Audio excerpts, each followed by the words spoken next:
we will go back to our statistics or our research, di ba? There are different methods on how to give values to these criteria, no? So pwedeng number 1 or number 4 may ibibigay siyang level no na extremely difficult ganyan or sobrang nahirapan yung mga tao during pandemic. Number 3, ganitong level ng kahirapan, no? So you're going to give levels, no, or criteria to your audience, no, when it comes to, for example, you are going to interview, no, during this pandemic, no, yung mga tao. All right? So ang pinaka widely accepted measure of general economic performance would be our per capita GNP. Okay? So so when it comes to the socioeconomic losses, of course, number 1, no, magkakaroon ng talagang low employment or unemployment to a specific community which is experiencing, no, an outbreak or an epidemic of zoonotic diseases. So when we say employment, of course, this would be correlated, no, to the level of health ng mga tao, no. So this because the unemployed would usually show a higher incidence of ill health and death.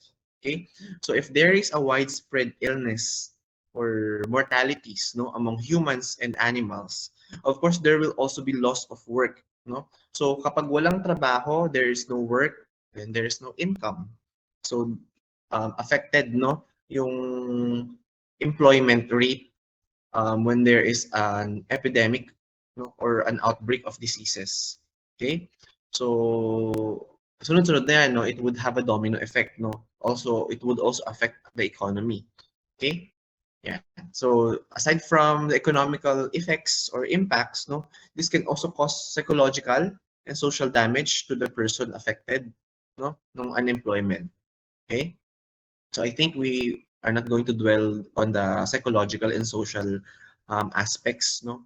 But I think it's very obvious naman, no, kung ano yung pwedeng maging epekto ng low employment or unemployment to the psychological and social aspects of life of that person. Okay? Second, ayan, it would undermine health and productivity, no? So many zoonotic diseases would cause serious illnesses, and sometimes it can also cause high mortality, no, in man. So the effects of the febrile illness, no, would include number 1, loss of work capacity, loss of earnings. There could also be clinical complications, especially for those people na let's say immunocompromised, no. Yan. So pwedeng magkaroon ng more severe disease, okay? Interference with the patterns of family life, no? Again, meron din siyang psychological and social damage, no? Potential malnutrition from increased metabolic demands in people who are already poorly nourished, no? So especially yung mga yung mga nasa sectors na mahihirap na talaga or poorly nourished na, no? So pwedeng mas lumala yung kanilang kondisyon. Okay? All right. Number 3, ayan, limitation to socio-economic development. Of course, it would stop yung possible na development sana ng isang community, no? Kapag nagkaroon ng pandemic or epidemic, let's say, no, pwedeng ma-stop yung possible development, no? Kaya nalilimit yung socio-economic development ng isang community, okay, when there is an epidemic, right? And then lastly, of course, it would also have an effect to the literacy rate of natin, no? So education is another major factor that would influence health status of human population, no? We all know that. So the illiteracy would closely coincide with poverty, no, malnutrition, yan, death and mortalities, yan, specifically in the infant and child mortality rates. Okay? Yan, so this would be caused by yun, illiteracy. Okay, so there have been different studies, no? So example ulit natin yung COVID-19, no?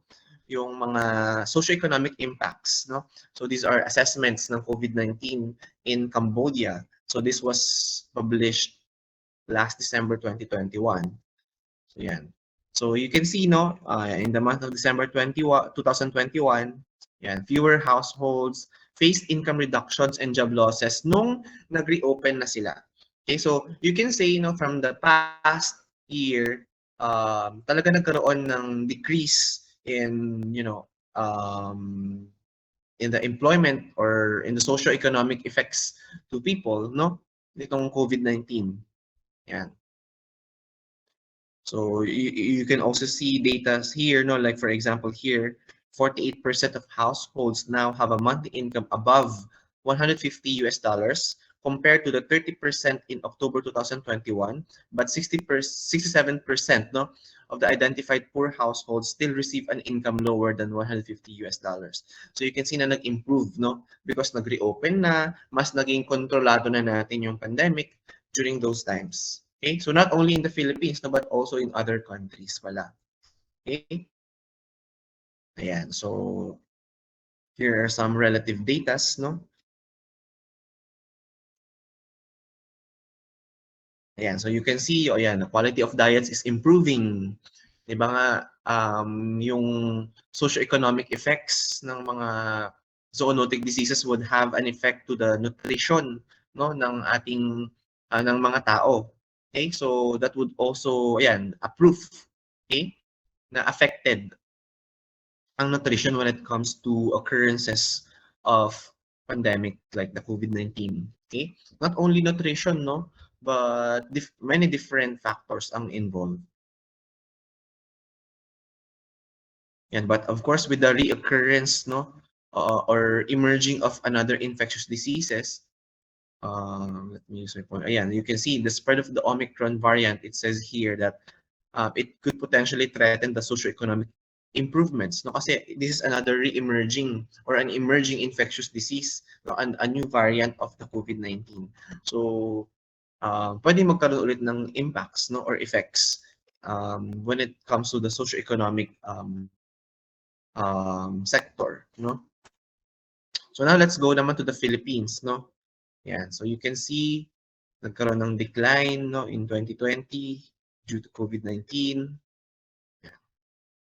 So meron ding studies here in the Philippines. Okay, so actually, merong mga studies din dito sa Pilipinas, no, saying um, kung ano yung magiging itsura, no, ng morbidity or ng cases ng COVID-19 here in the Philippines. So they used mga simulation models, no, to look for the projections in the coming months or years ng nitong sa COVID-19, no. So it was predicted, no, that it would really increase, no, yung cases ng ating COVID-19, and therefore it would have these effects, no. So you can predict or give your hypothesis na pwedeng ito yung mangyari, na bumaba yung ekonomiya, no, ng Pilipinas, therefore compromising other sectors like the health, no, or yung literacy or employment rate ng mga tao. So yun, meron tayong mga ganung studies, no, but unfortunately hindi siya much appreciated ng mga tao, no. Parang mahintay pa nga na nabash pa ata sila kasi bakit yung sinasabing ano, tataas yung cases sa Pilipinas, dapat nakakagulo lang kayo, ganyan. So yun, nagkatotoo yung mga predictions nila because again, this is based from research, no. They use mga simulations and mga models nila, epidemiological models, to have a prediction, no, kung ano yung possibility, no, or possible na mangyari. So again, this is just a guide. It doesn't mean that if it's a prediction, it doesn't mean that it will come true 100%. Okay, but this should be used as a guide on how we will be able to, handle yung pandemic or an outbreak, for example. Okay? Alright, so next, public health. Ayan. Of course, meron ding impact ito, no? Actually, nasabi na natin. So first, yan, loss of work capacity, loss of earnings, clinical complications, yeah, interference with patterns of family life. I think I have already mentioned about this. Malnutrition. Yeah. So when it comes to zoonosis, no, yung major epidemics that would cause high morbidity or mortality would be associated with bacteriosis and viruses. Okay? So, I mean, especially mga viral zoonotic diseases, no, we all know na most of them would not have treatment, no specific treatment. I mean, no, we don't have a specific antiviral for that specific viral zoonotic disease, no. Same thing naman with the bacterial. Well, for bacteriosis, no, we all know from your microbiology na may mga specific treatments, no, for these bacterial diseases. But what's bothering us, or me, for example, no, is that yung occurrence ng mga antimicrobial resistance, no? So yun yung medyo mahirap nating kalaban, no, when it comes to bacterial zoonotic diseases because nauubusan tayo ng treatment, no? There are times na lahat resistant na, no? Parang isang antibiotic na lang yung effective. So that's very scary, no? Kasi anyone can be infected with that kind of bacteria, and if you are faced with that kind of situation, di ba? Sobrang hirap kasi wala nang matitirang treatment for you. Okay? So kahit gaano ka kapakayaman, if lahat resistant na, then wala na din. Wala na rin tayong magagawa. No? Walang treatment na mahanap for that. Okay?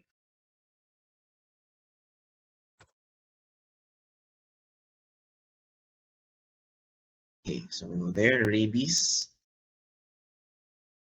At nandito itong slide na to.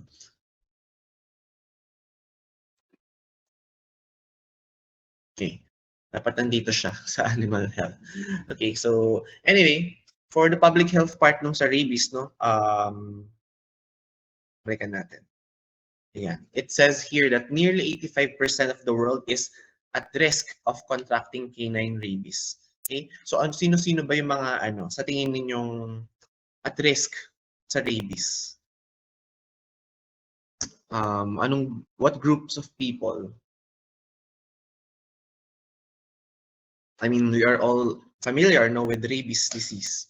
Alam naman natin na um, it's from most commonly would be from dogs and cats, no?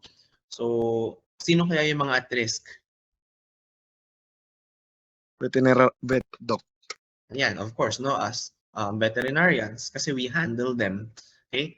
Aside from us veterinarians, sino pa kaya? Kasi it's not every day that you can hear na a veterinarian was infected with rabies, no? Kasi syempre, it's our responsibility to be vaccinated against rabies, di ba? Since we are handlers. So, sino pa kaya yung mga groups of people that are, at risk of getting rabies? Syempre, yung mga bata, no? Children are below 12 years old, mga ganyan, no? They are at higher risk of getting rabies kasi nga, number one, mas mataas yung chances na lumalabas sila, di ba? Eh, yung mga dogs or cats carrying rabies most of them no, would be stray. So, mataas yung chance na makagat sila, no? So, sila yung mga lagi naglalaro sa labas, mga ganyan. Okay? Right? And yung mga unvaccinated individuals, no, would have higher risk of getting the disease, no? And of course, yung mga nakatira sa Africa and Asia, ayan, you can see already here, no? Ayan, ang laki-laki, 95% of human rabies mortalities would be coming from Africa and Asia. Okay? So very common kasi yung rabies virus here, no? For example, here in the Philippines pa lang, no? Marami ng cases.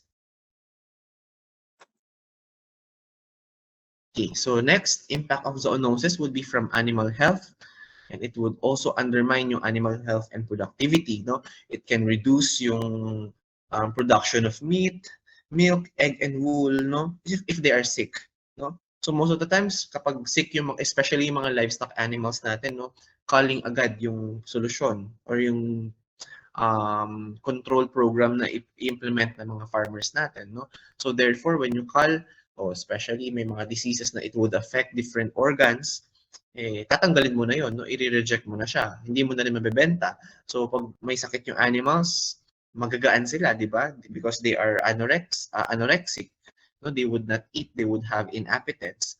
So mayroong lower meat yield or milk, for example, no? So sometimes in poultry, hindi sila mangingitlog. Okay? So ngayon, malulugi tayo. Okay? So it would also go back to the socio-economic effects, no? Na bumababa yung kita natin for that. Okay? Pwedeng dumating sa punto na mawalan tayo ng kita and then magsarado yung business natin. Okay? Yan.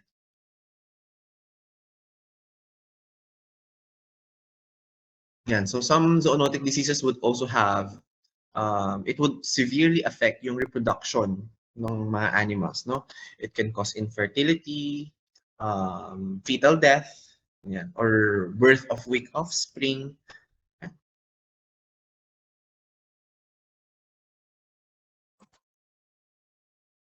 Yan. So here are some diseases, no, that can cause mga clinical signs like anorexia, di ba, inappetence, diarrhea, tenesmus, or weight loss. So here you can say, for example, yung cryptosporidiosis. Okay, so it can also be transmitted, not to man. Okay, if you remember from your parasitology, yeah, I think this has been discussed. Okay. Siyempre kung may diarrhea, may weight loss, ayan. So, pumapayat talaga yung animals natin. Right? So here I'm going to give you an assignment. So you are required. So after this lecture, I think we'll finish na mga 10:30 siguro, no? Please watch this given video link on YouTube. Let me ano ba to? Ahead. And later, no, I'm gonna give you the link, or but you can screenshot and then just copy the link and then play it later, no? So you are required to make a one-page reaction paper with at least 300 words. So final output should be printed, no? Dapat hard copy. So ang format would be Times New Roman, yun yung font type, okay? And then font size 11. Okay, so ang deadline would be this Thursday, 8:30 a.m. Okay? So yung mga late papers, hindi na matanggap or malaki yung deductions, no? So I'll just be here at the Central Laboratory sa new building, CVM. Familiar naman lahat, no? Lahat naman alam kung saan ito. Dok, hindi po masyado. Sa old building yan, Dok. Sa new building, sa tabi ng Dean's Office, Central Laboratory. Okay, Dok. May face-to-face ba kayo na klase tomorrow?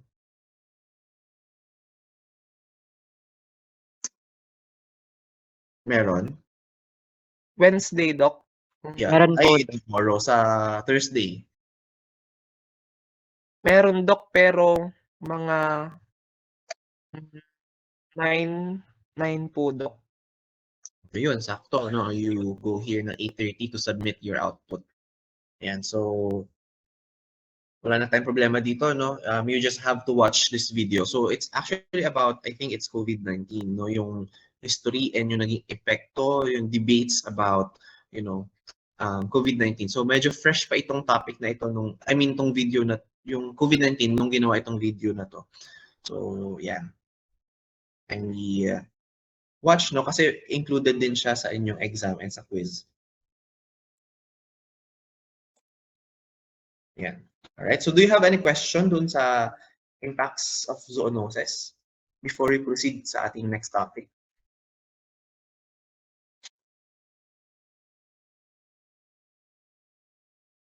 Wala naman po, Dok. Alright, thank you very much. Alright, so for this one, yeah, so recognition and diagnosis itong topic natin, no, for the next. So first objective natin, you should be able to determine the procedures on how to recognize a zoonosis. So when we say recognize, it's different from diagnosis, ha? So recognize pa lang, ibig sabihin parang doon mo pa lang makikilala yung sakit.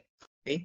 So doon mo pa lang siya doon niya pa lang ipapakita sa iyo yung senyales, no, what the clinical signs, no, of an occurring epidemic or an outbreak, let's say for example, no. So it's different from diagnosis kasi when it comes to diagnosis, it would involve mga laboratory techniques, no. So nasa ibang level na siya, no? So yun yung latter part.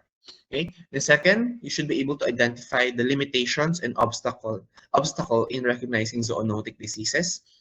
Third, identify the steps on how to do zoonosis surveillance.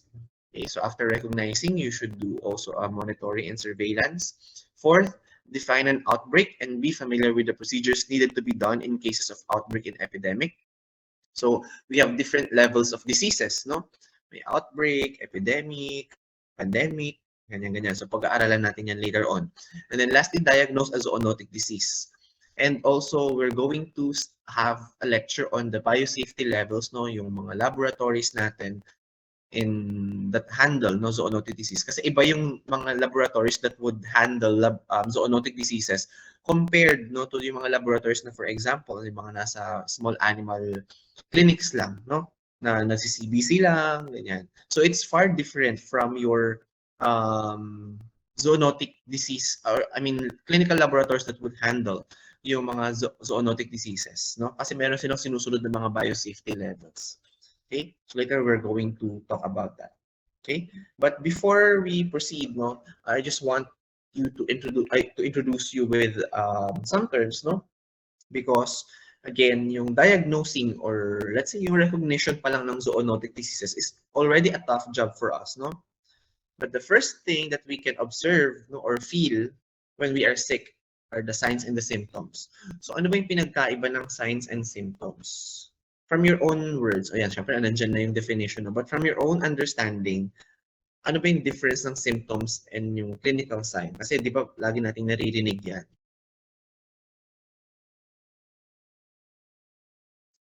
Before na nabasa nyo to, yung definition, ano ba yung pagkakaintindi nyo sa sintomas as a senyales? Symptoms versus signs. Anyone who wants to share?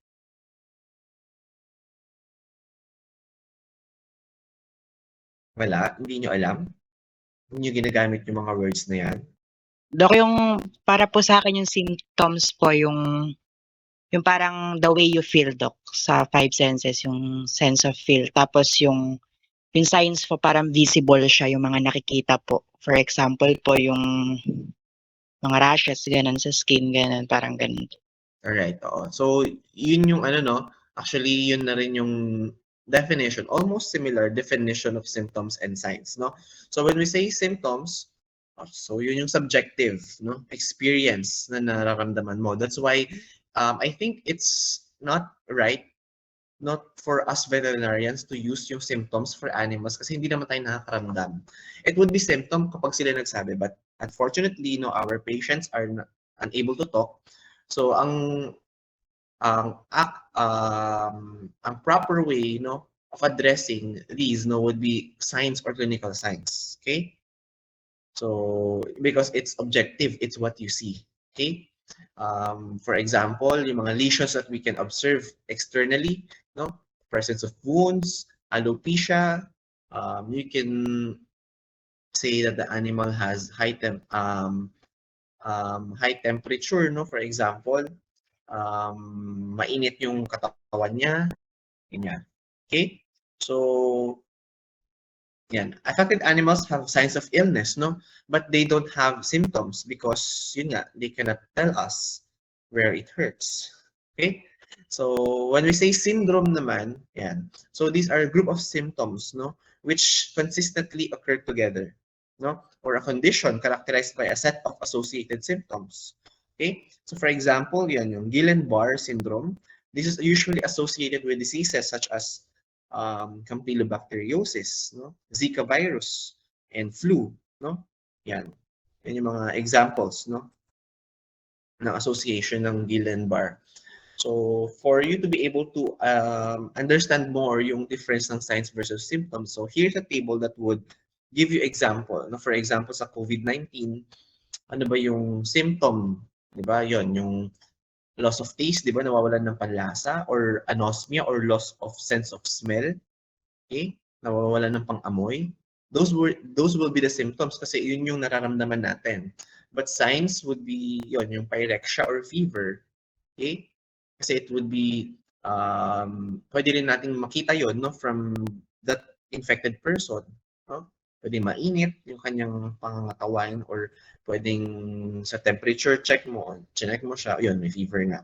Okay? So for type 2 diabetes, ayan. So let's go naman sa non-zoonotic, no? So symptom, ayan, polydip siya. Okay? Yung sign na makita natin, yung poor wound healing. Okay? Hindi gumagaling yung kanyang sugat despite, giving medications na non-anti-diabetic medications, no? For example, mga cream, ganyan. Wound healing cream. Okay. All right. So in any event, no, it is very important to recognize that index case occurs, no, and that earlier and undetected cases may have occurred, no. So dapat lagi natin isipin na most likely merong index case, no, dito sa outbreak na ito. So it is our job, no, as epidemiologists, for example, no, or if you work in CDC, it is your job to talagang tignan kung sino si patient 0, kung sino si case number 1, kung kanino nanggaling lahat. Okay? Kasi when we say index case, it is yung first individual case recognized, no? So, na nagkaroon ng senyales or sintomas of zoonotic disease. Okay? If you have heard that, no, in your epidemiology, I think that was discussed, no? But again, yung index case kasi it's very superficial, no? It's just the tip of the iceberg. So there may be other cases, no, that other clinicians have seen, no, and treated symptomatically, or pwedeng yung sintomas na pinakita niya is different from the index case that you consider. Okay? So medyo complicated talaga, no, when you look for the index case. That's why it's very important to communicate, no, with your other local healthcare providers, no, to check mayroon ba kayo itong may ganito ba kayong cases that showed the specific signs, okay? Or you maybe you need to check let these local hospitals, for example, check their records, no, to para matrace natin kung saan nanggaling. Okay?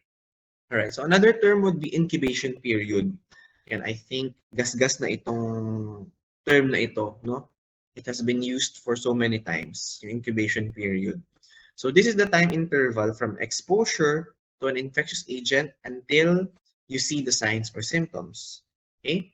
So ang incubation period ay nag-start when the host contacts or have a contact with the etiologic agent, and then it would end with the onset of signs or kailan lumabas yung mga sintomas or senyales. Okay? So for example, today, may face-to-face, nakuha mo yung, naubuhan ka ng classmate mo, inubuhan ka niya, ganyan. Hindi ka naka-face mask. So nakuha mo yung virus. Okay? And then yung virus is magpapadami siya. So it would go to your cell, yan, it would use yung, yung chemical properties ng mga cells mo, no, yung mga, yung mga biomachineries mo, no, para mag-replicate sila, di ba? So after that, papatay niya yung mga cells mo, dumadami sila. Ayan. So pag sobrang dami na nila, and they are already enough to cause an infection, so magpapakita na yung mga sintomas. So that is the time when the incubation period would end. Okay? Kasi yun na yung disease period. Okay? Doon na lumalabas yung mga sintomas like your fever, coughing, yan, inuubo ka na din, mag-infect ka na din ng iba mong classmates. No? But of course, let's not do that, no? Mag-face mask tayo palagi and observe mga health protocols. Okay? Okay, so we have another term which is the latent period, no? So ito naman yung time interval from acquiring the infection to the onset of the infectiousness. Okay?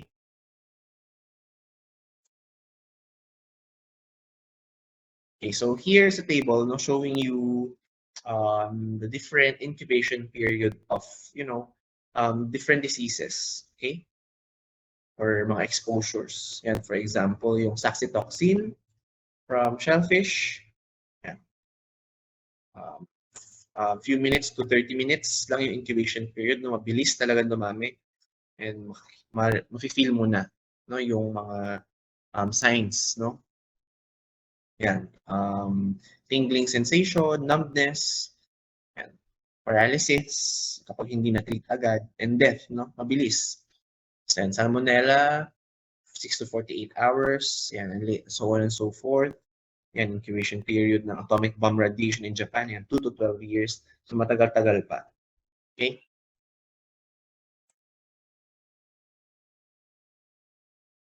And so, here are some photos showing you not the incubation period, no, but most likely this would be yung availability ng mga different hosts, no? So, yung how these zoonotic agents would be transmitted. Okay? So, this is the leptospirosis transmission cycle. Yeah. So, this would have um, 10 to 12 days incubation period, no? I mean, it may vary, no? Depending on how it was transmitted. Yan. So now let's talk about the modes of transmission. No? So basically, yung pinakita ko mga pictures earlier no, would be showing you different ways no, kung paano nata-transmit yung diseases. No? So we have two, no? Direct transmission and the indirect transmission. So it's very self-explanatory. No? So direct transmission, yan, yung mga bites, scratch, spray, urine, inhalation, no? Respiratory droplets. Yan. So when we say indirect, it may be used mga contaminated objects or inanimate objects or mga vectors, no? Yeah. And so we also have horizontal transmission and vertical transmission. So when we say horizontal transmission, pathogens or infectious agents are transmitted among individuals of the same generation, no? So pag sabing vertical, yan na yung transmitted to the next generation, no? So from dam to offspring, either prenatal, in utero, or neonatal via the colostrum. No? So this is also very important in many zoonotic diseases. No, many of the zoonotic diseases may be causes of embryonic death or abortion. No, example na lang is yung toxoplasmosis. And so it is another widely recognized serious disease of human infants. No, pwede rin ovotransmission, no, yung chicken eggs, yung that can contain salmonella. Egg-borne transmission of salmonella in chickens. Okay, pwede ma-transmit to another chicken or pwede rin sa atin, no? Especially yung mga kumakain ng raw eggs. Okay, so what are the limitations of diagnosis? Number one, yan, the relative infrequency of some of the zoonosis in man, no? Minsan hindi masyadong common yung mga zoonotic diseases. So hindi na ginagamitan ng mga special diagnostic technique or specific diagnostic technique that would, diagnose that particular disease. Number two, the illness may be difficult to differentiate clinically from more prevalent conditions. Kasi, especially for viral diseases, no, halos lahat sila magkakaparehas ng mga sintomas, no? Fever, ganyan. Lethargy, no? Ano pa ba? Weight loss, mga ganyan, no? Pare-parehas. It would not show mga pathognomonic or mga distinctive signs. Okay? Number three, availability of diagnostic techniques. No? Hindi naman lahat ng mga hospitals or laboratories would have that specific diagnostic technique. No? So, when COVID-19 happened, di ba, hindi naman readily available agad-agad yung mga test kits. No? Talagang pahirapan. Ang nakaka-afford lang would be yung mga mayayaman, let's say for example, no? So it's not available for everyone. Okay? Fourth, ayan, unclear history, yung history ng contact, especially with mga arthropod-borne diseases. Ayan. Nalilimit yung ating diagnosis ng zoonotic diseases. Okay, so what are the different problems that we need to overcome to minimize yung problems encountered in diagnosis? So number one, ayan, syempre dapat avoid natin yung proper communication, ay yung poor communication. So I mean, we need to have, proper communication with different stakeholders or different sectors kapag nagda-diagnose tayo. Okay? Number two, poor roads and transport facilities. So especially yung mga far-flung areas, no, yung medyo mahirap nang ma-access, magkakaroon tayo dyan ng problema. No? Especially yung transport pa lang ng mga equipments or facilities that we need to use. Yeah. Number three, lack of schemes for collection and transport of specimen. Either yung method pwedeng complicated or lacking, or pwedeng yung pinadala is hindi ganun well-trained, no? Yan. Number four, shortcomings in the following areas. Yan, so laboratory services, health education, no? Insufficiency. Okay? So kailangan may training munang pagdaanan, no, yung mga ipapadala natin, especially kapag bago yung sakit. Kailangan pag-aralan talaga muna. Okay? Right. Do you have any question before we proceed sa surveillance of zoonoses?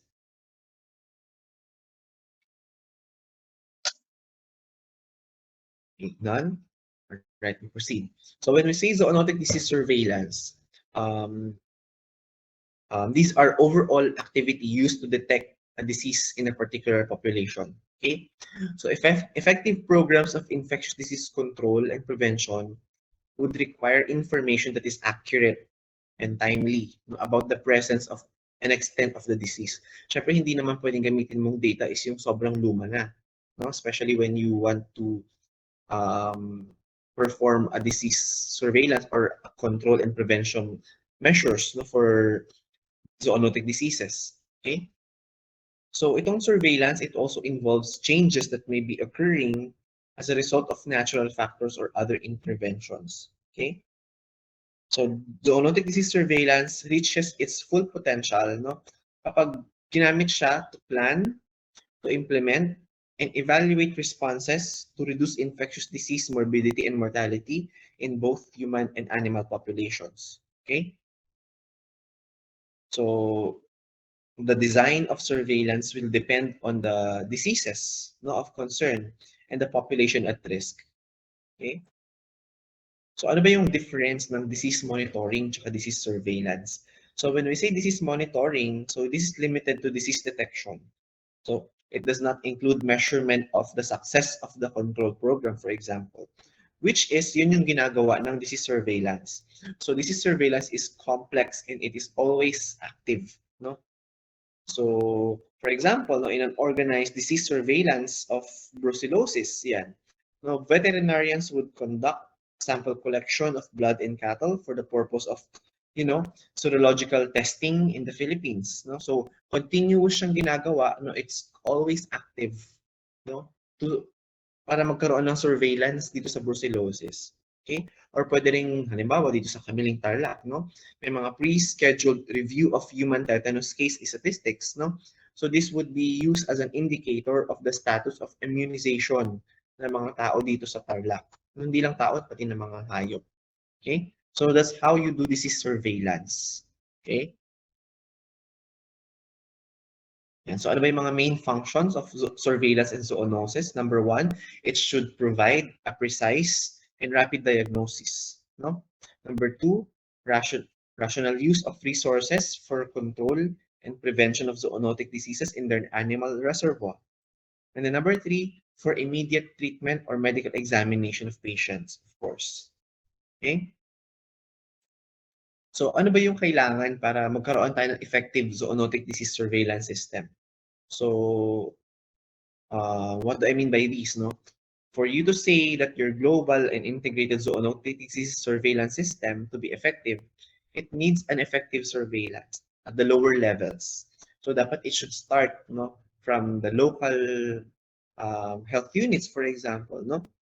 Kasi kung walang surveillance na nangyayari from the municipality level or sa barangay level, edi wala kang pagkukuhanan ng data.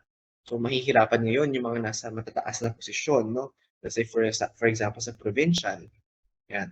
So kailangan magkaroon sila ng mga mandato na i-require, no, yung mga barangay health unit na magkaroon ng disease surveillance, no? Yan.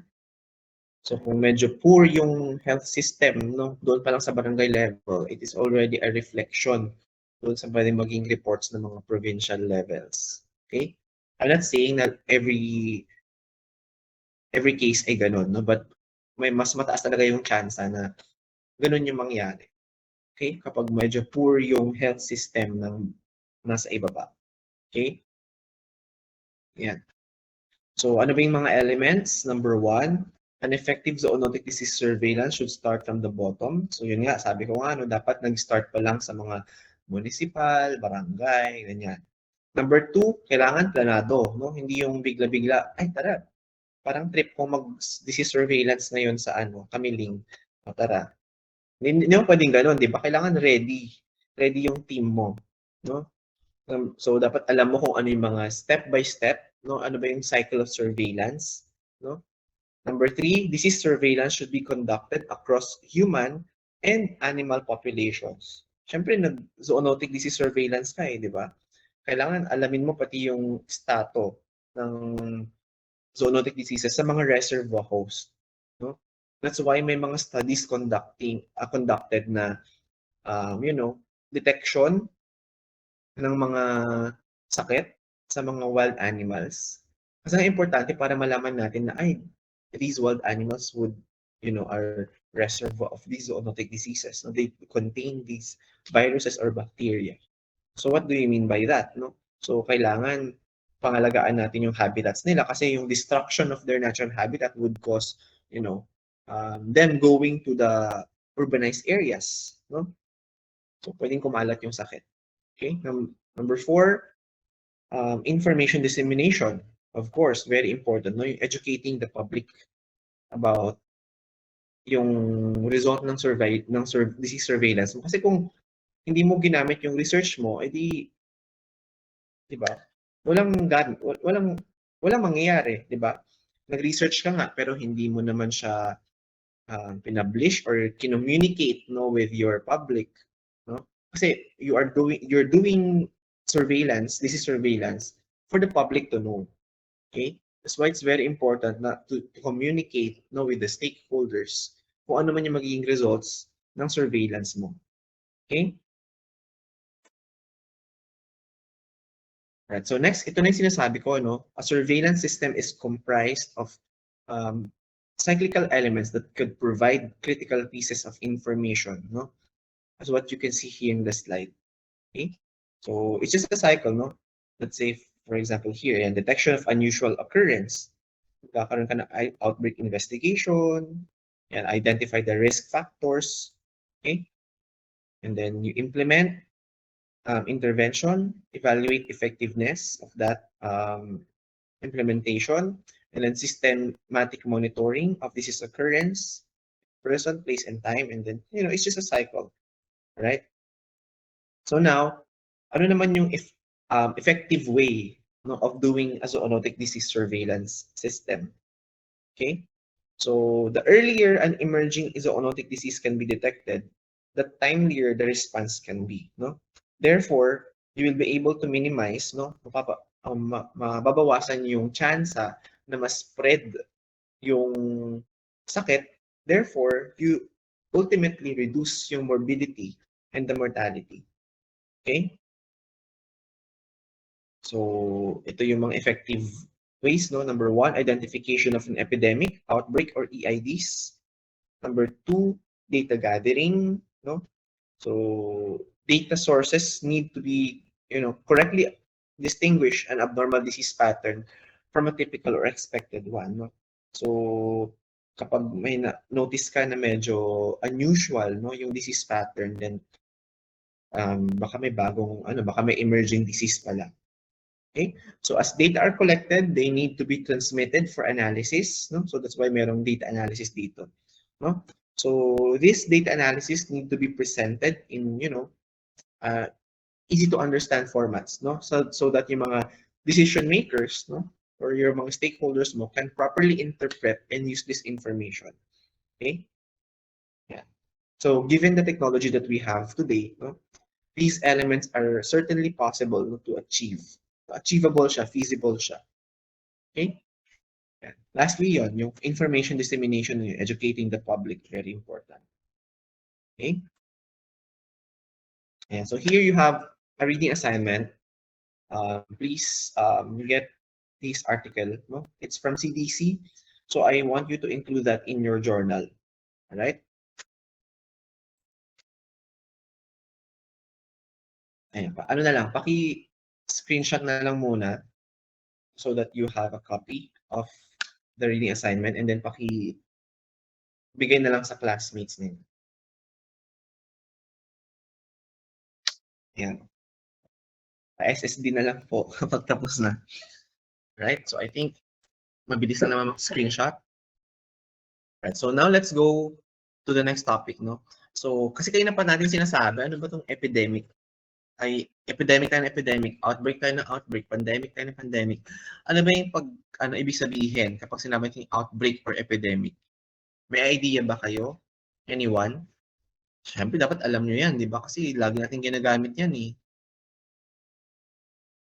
Parehas lang ba sila? Outbreak tsaka epidemic?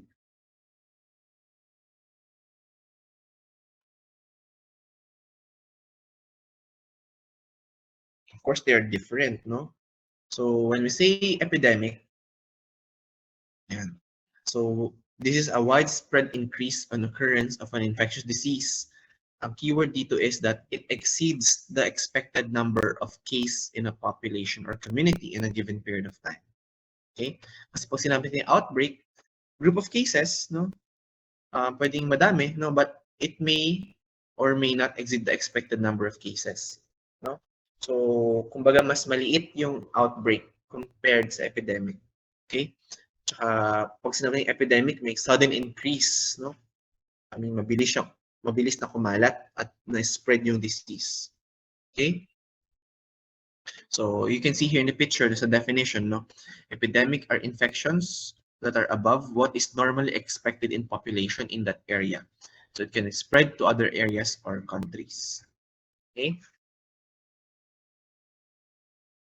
Okay, so sa outbreak, an example, yung mga seasonal influenza, epidemic, yon yung SARS, no? 'Di ba nagkaroon agad ng epidemic ng SARS sa, let's say, yung sa Hong Kong, no? Yung sa nung nangyari yun, actually it came from Guangdong, China, no? But nagkaroon ng epidemic doon sa Hong Kong, no? May mga people, no, na nakapag-transmit ng disease doon on that particular area. Pag sa pandemic, ayan, yung 2009 swine flu, ayan, so it would already affect a large number of people. Okay? So whenever the number of cases or of illness, no, or the frequency of infection in a particular area exceeds the expected number, ibig sabihin we have an epidemic. Okay? Kasi pag nami-meet lang ang expected number, we call that endemic, no? Pero pag nag-exceed na, it's already epidemic. Okay, so here, if one case, no, if canine rabies, no, in Australia or Hawaii, locally it would be considered an epidemic, no? Kapag kahit one case lang yan, because the expected number ng rabies sa mga bansang to is 0, kasi nga sila yung mga rabies-free countries, no? Yan, yung Australia or yung state of Hawaii, for example, mga rabies-free country. Kaya pag nagkaroon ng kahit isa lang, epidemic na siya. Okay, kasi 0 nga ang expected number. Meaning exotic disease siya. Exotic or foreign disease ang rabies sa kanila. Okay? We also have mga outbreaks that occurs sporadically, no? Or sporadic diseases. So ano bang ibig sabihin when we say sporadic? So it occurs at, a regular interval or yung mga isolated cases, no? So for example, no, yung vesicular stomatitis in US. Yan. So the occurrence of VS, no, in US, although expected, no, it cannot be predicted. Okay? So 1 or more years may pass between sporadic outbreaks of vesicular stomatitis. Okay? Whereas, for example, in endemic areas of Central America, no, annual event na nangyayari na magkakaroon ng vesicular stomatitis. Okay? Alright, so now let's talk about recognition of an outbreak. Ano ba natin na-recognize? So number 1, Clinical observations in animals, no? Sa rabies, for example, ano ba yung senyales na nakikita natin? Yan, salivation, no? Or parang mga seizures, yan, paralysis. Yan, no? Yun yung mga typical signs na nakikita natin. So, pag nakikita natin yun, pwede natin isuspect ng rabies yung aso. Okay? Pwede ring distemper, no? That's why you have your differential diagnosis. Okay? Number 2, yan yung mga findings in meat inspection or necropsy, no? Pwedeng ano kasi, no, um, pwedeng maging clues, no, itong mga findings natin during necropsy or, you know, post-mortem examination. Number 3, serological surveillance. And number 4, allergic testing. So, ito nga sinasabi ko kanina, no, mga levels of diseases. So, first would be the endemic level. So, this is the baseline, no, or expected level of disease. Okay? So, this level is not necessarily the desired level, no? Kasi in some cases, mas gusto natin naman talagang 0, no? Wala tayong cases niyan. No? So, ayaw naman nating magkaroon ng endemic level, no? Mas gusto natin yung 0.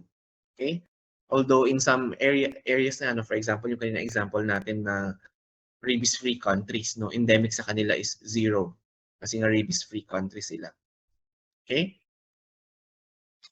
So next is sporadic disease. Yan. It occurs infrequently and irregularly. Okay? So may mga sporadic outbreaks of sura. No? Di ba? Yung sura is a parasitic disease caused by Trypanosoma evansii. So may mga sporadic outbreaks in Luzon and Mindanao. Okay? Number 3 is hyperendemic level. So when we say hyperendemic level, no, there is continuously high levels of disease occurrence. Okay? But endemic pa din siya, no? Hindi pa rin siya mataas to be called as epidemic, no? But of course, if mas tumaas pa siya, no? Continuously tumataas yung cases, pwede siya maging epidemic, no? Okay? So, alam na natin yung meaning ng epidemic, no? Outbreak, yan. Similar definition with epidemic but is mostly used for a more limited geographic area. Okay? Cluster. Yan. So, group of cases according to place and time that are suspected to be greater than the number expected. Okay? And pandemic, ayan. Yung epidemic na meron tayo, nag-spread wider range of areas, no? In other countries or in other continents. So it would already affect large number of people, no? So example, yung plague, yellow fever, yeah. So they are known for their historic as being a historic pandemic. Okay. So here is an illustration, no, of yung mga pandemics in the past, no, and mga diseases, outbreaks. Okay. And actually mga pandemics to, no, mga Black Death, smallpox, Spanish flu, yan, meron tayo ng SARS, MERS, yan, mga bago ito, no? Yung MERS, up until now, it's still occurring. Okay? And when we talk about the deadliest pandemics, and we have the Black Death, ang daming namatay. Okay, so let's talk about outbreak investigation. So when we say outbreak investigation, these are activities needed to determine, no, in the immediate source or yung index cases sinasabi natin. And syempre, it's more than that, no? It's more than identifying the index case. Sa outbreak investigation, we identify how it was transmitted, no? And yung mga population at risk, no, yung mga risk factors ng diseases. Okay? So this is important, no, for you to be able to implement an effective control program. Kasi syempre, nalaman mo na kung ano yung mga modes of transmission. So therefore, it would give you a clue, no, on how you will be able to implement mga control measures and programs. Okay? So outbreak investigation starts with the recognition of the possibility that the index case may not be a sporadic case, no? So that's why it is important for us to come up with an effective means of conducting the initial recognition as fast as we can. Okay? And then when it comes to outbreak investigation, data are retrospective. So when we say retrospective, the data are gathered, no? The data that are gathered in an outbreak investigation are referred to as retrospective because yung event ay nangyari na. No? So you are going to the past. May ungkatan ng past na nagaganap. No? Whereas when we say surveillance, data are prospective. Okay? So opposite niya naman, because the study is designed to collect data from now until sometime in the future. Okay? So yun yung pinagkaibahan nila ng disease surveillance sa outbreak investigation. Okay? So kasi yung outbreak investigation, it involves case findings, no? Kung ano sino yung mga pasyente na may same clinical history. Okay, that's why retrospective. Okay, so may mga retrospective studies na i-review mo kung ano yung sa disease, no, from the past months. Yan. So next is disease reporting. So syempre nagkaroon ka ng outbreak investigation, you need to report no yung findings mo dun sa diseases. So this is a critical requirement in surveillance of an infectious disease, no? So these are observations of clinical signs or symptoms, no? So usually no, the chain of reporting may continue. Halimbawa sa municipal level ka, pwede mong i-continue to the national and the international level, depending on the disease, of course, no?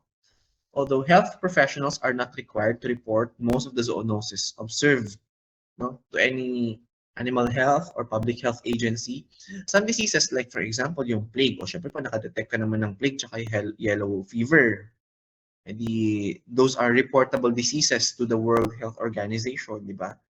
Report mo. Hindi naman pwede i-keep mo lang siya. You need to report para ma-notify yung mga international agencies like yung World Health, yung WHO, no? Yan, pwede mo ring i-report sa OIE, no, or Office International des Epizootis, no? It's parang WHO ng mga animals. Okay? Yan, so ayan, naka-type na pala dito. Okay? So the only valid reason no, for requiring a disease to be reported is that some action no, may be needed based on the information obtained. No? So how the information is to be used is especially no, essential kung paano ka magde-decide, no? Yung deciding the rapidity of reporting required and whether or not yung etiologic agent must first be confirmed. No? That's why dito pumapasok no, yung diagnosis of zoonotic diseases. Okay? So yung role ng mga clinical laboratories, this accentuates no, or it gives emphasis no, the support for individual patient management. Whereas yung animal health and public health laboratories naman, no, they play greater emphasis on recognition of disease in animal and human populations. So, di ba may difference sila, no? So, these differences in principal purpose are reflected no, in the relatively greater capability of the laboratories to confirm yung etiologic diagnosis of zoonoses. So, ano ba yung function ng mga clinical laboratories in recognizing a zoonosis? So, syempre, no, nakalagay dito, it would assist yung mga physicians, veterinarians to have a proper diagnosis, to rule out, no, and confirm. Kaya minsan, when you go to the clinic, Dok, ang dami namang test na gagawin, pwede bang ito lang? Eh, syempre, kailangan mo kasi mag-rule out ng mga diseases doon sa differentials mo, no? At pag nakapag-rule out ka na, o di you would have your tentative and then later on you would have your definitive diagnosis. And when you have your definitive diagnosis, then that's when the time you will be able to give a treatment and provide prognosis of your patient. Okay? Hindi lang applicable no sa clinic no, pero pati rin pala sa zoonoses, no, applicable din pala siya. Okay, so ano ba yung importance of laboratory testing? So basically, it's just the same. No? Number one, it helps you give a proper diagnosis. Kasi nga, it would help you rule out and it would later on give you a definitive diagnosis. Number two, assessment of the progress of the therapy given. No? Nakikita mo yung prognosis. Okay? Number three, detection and measuring the severity of the disease. Gaano ba kalala?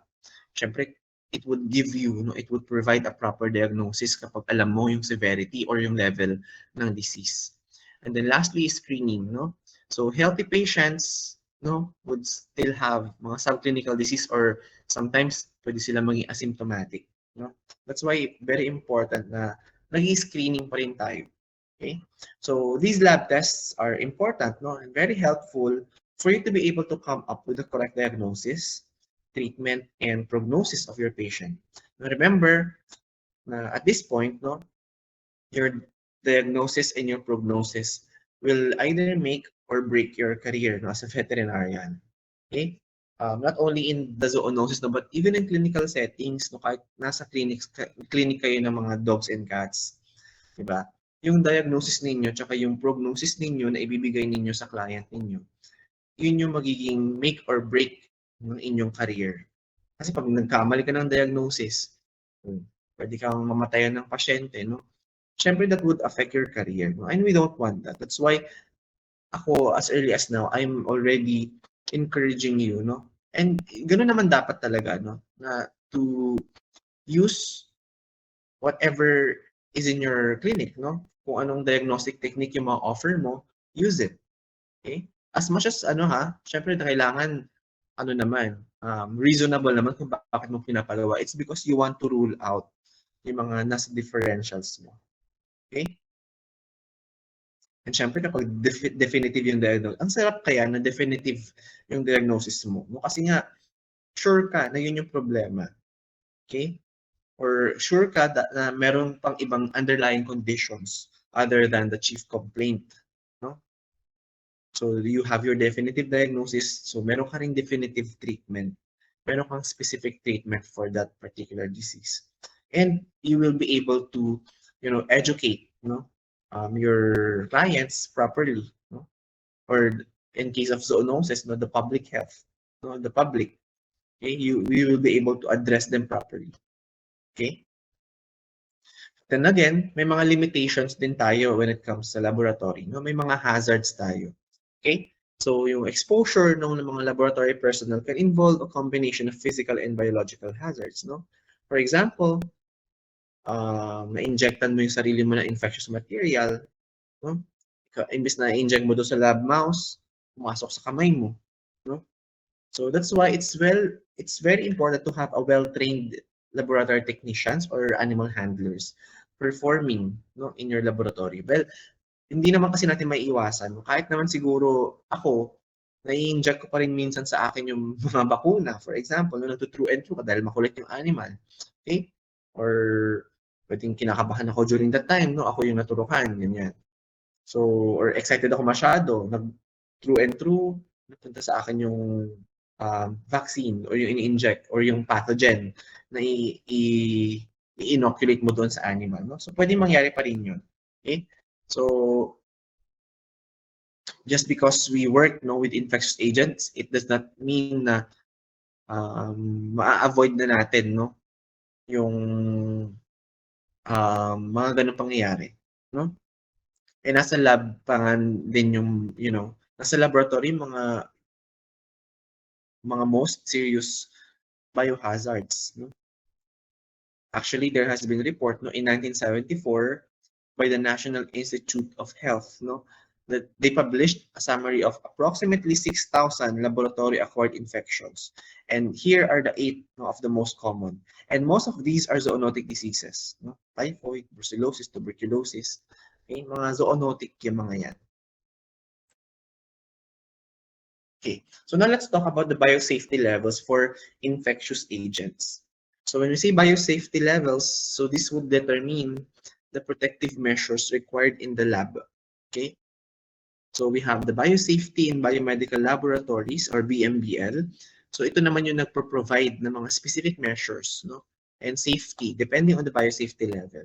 Okay, mga ano ba yung lab design feature dapat, yung how to combine equipment, the biocontainment na kailangan mo sa lab mo, and then of course risk assessment. So this is done by evaluating how infectious agents or toxin is transmitted, and yung pathogenicity niya, yung virulence. Yan. For example, some procedures with infectious agent or toxin may be conducted under a certain biosafety level, Yan. So andoon nakalagay kung ano yung mga dapat practice ninyo, ano yung mga procedures, So here on my next slide, is yung biosafety levels for infectious agents. Diba? We have biosafety level 1, 2, 3, and 4. So yan, nakalagay na dito, no? For biosafety level 1, for example, no, the pathogens and toxins are not known to cause disease. Okay? So standard microbiological practices lang. So we don't need to have special equipment or design features needed. Okay? But as you go further, no, for example, sa BSL-4, ito na yung mga high-risk pathogens or toxins. No? May mataas na tsansa na matransmit sila via aerosol. No? And these pathogens are can cause life-threatening disease. And we don't have any vaccine or treatment for that. That's why you have to be very careful, no, when handling that. So siguro nung time na yung COVID-19, bago pa lang, kasi wala pang treatment, wala pang vaccine during that time. Yun, siguro mga BSL-4, most likely, BSL-4 yung gumagamit or ginagamit, no, in handling yung COVID-19 virus. Okay? So here, no, biosafety levels for infectious agents. Ayan. So mga examples.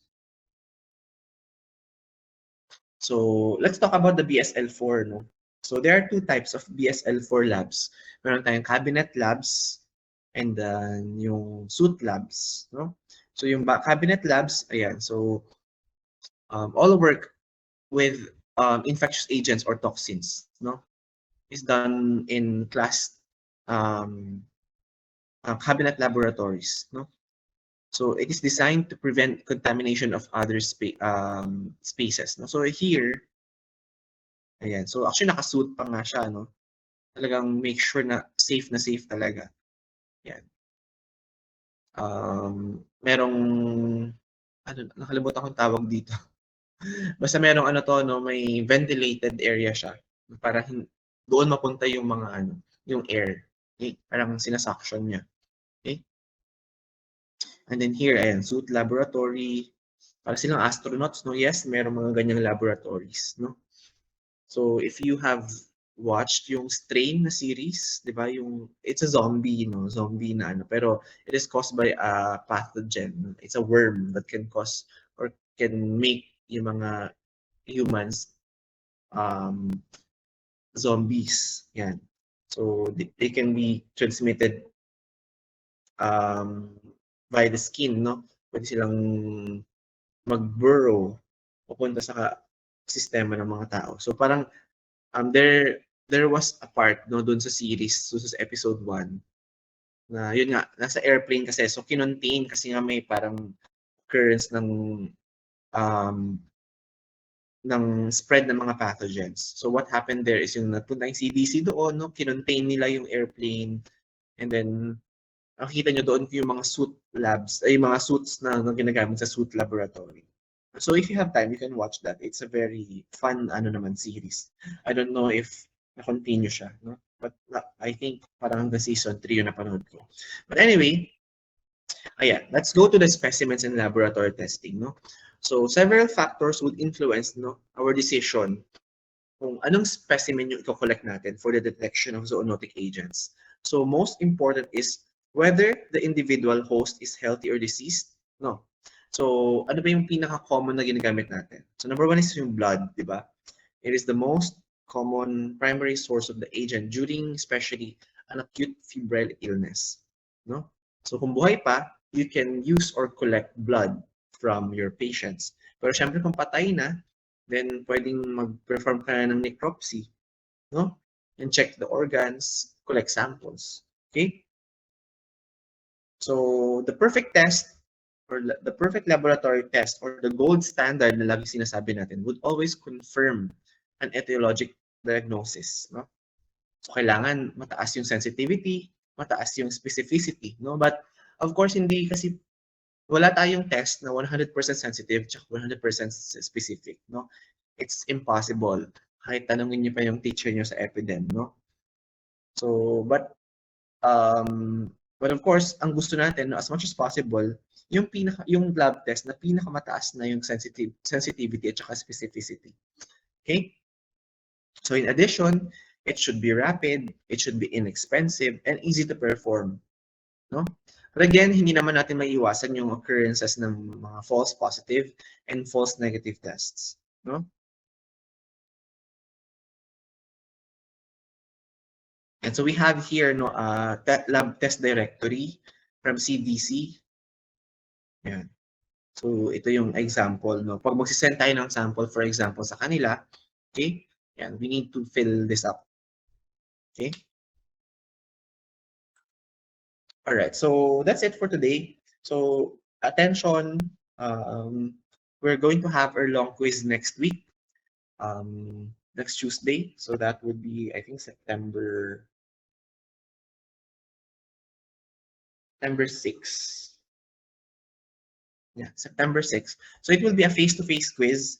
Okay. So schedule will be posted in our Google Classroom. So baka by batch depending on the availability kasi ng classroom. So you need to go here to take the quiz. Okay. So yung coverage would be yung topic natin last week, no, lesson 1. So lesson 2 would be yung lesson 1 would be the introduction and the classification of zoonoses. Topic 2 would be yung impacts, no, of zoonoses, and then topic 3 is yung recognition and surveillance, recognition and diagnosis, and surveillance. And of course, it would also include yung mga reading assignments and videos, no, that I have left for you as an assignment. No? So that should be in your journal. So that would be a long quiz, and that would be all. Do you have any questions? Doc, umaga rin po yun. Yeah, most likely. Kasi yun yung schedule ninyo, di ba? 9 to 12. So, Okay po, Doc. quiz, so, mabilis lang yun. Ano na, wait na lang ninyo ng announcement ko from Google Classroom. Okay? Do you have any questions? Doc, mga ilang students po per batch? Wait na lang tayo ng announcement sa Google Classroom. Kasi Ay, aayusin sige ko. po, Doc. And i-check ko pa yung availability ng classroom. So, please be reminded no, about your deadline on Thursday, yung assignment ninyo. Okay? So, may question pa? Doc, good morning po. Yung sa binder po, Doc, ay yung sa filler po, kailangan po ba talaga Cattleya yung brand? Yes, oo. Para uniform kayong lahat. Thank you po, Doc. Tsaka ipopost niyo po ba yung mga PowerPoints, Doc? Before exam. Thank you po. So, for the quiz, syempre dapat makinig kayo, no? So, yun nasa journal ninyo. So, before exam, Ano po? Doc, may nabili na po kasi akong notebook pero hindi po Cattleya yung brand. dapat Cattleya kasi baka iba yung size. Pero kung parehong size po, okay lang po ba, Doc? Cattleya na lang sana. Kasi yun na yung Ay, sige, napag-usapan Doc. natin nung first meeting, di ba? Sige po, Doc. Thank you po. So, pag wala pa kayong journal, kasi wala pa namang first exam, pero malapit na. So, umorder na kayo, Shopee. Tapos, i-rewrite nyo na lang yung journal niyo. Okay? Kasi hindi na, Yes po, hindi ako Doc. nag-agree sa ibang sections eh. So, para fair tayong lahat. Tsaka hindi naman kayo nag-disagree sa akin nung orientation. Meron sabing, Doc, pwede bang spring leaf? Yeah. Or pwede bang ibang notebooks? Pag-usapan natin lahat is Cattleya. So, Cattleya na lahat para uniform. Okay? Any more questions?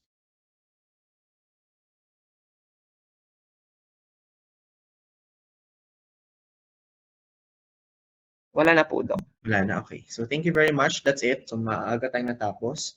So, please use the remaining time para panoorin yung YouTube